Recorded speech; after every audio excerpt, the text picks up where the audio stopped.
வாப்பா கடப்பாறை கணேசா, என்னையா 2 நாளா ஆளை காணும்? அது ஒண்ணும் இல்லனே, இன்னைக்கு தான் வேலைக்கு போனேன். சம்பளம் வாங்கின உடனே இங்க தான் வாரேன். சரி முத்தப்பா, 2 குடம் சாராயம் குடியா. நீயும் குடம் குடமா தான் குடிக்கிற. இன்னைக்கு வீரன் சரக்கு கலந்துருக்கியா?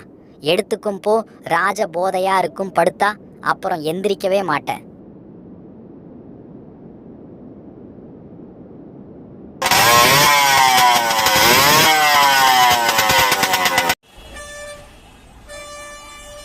அண்ணே 4 பாக்கெட் சாராயம் கொடுனே. தம்பி 200 ரூபாய் ஜிபே பண்ணிடுப்பா.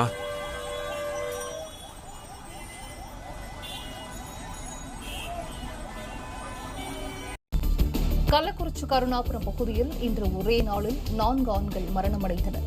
கூடுதல் விவரங்களை செய்தியாளர் செல்வராஜ். வணக்கம். கள்ளக்குறிச்சி நகரில்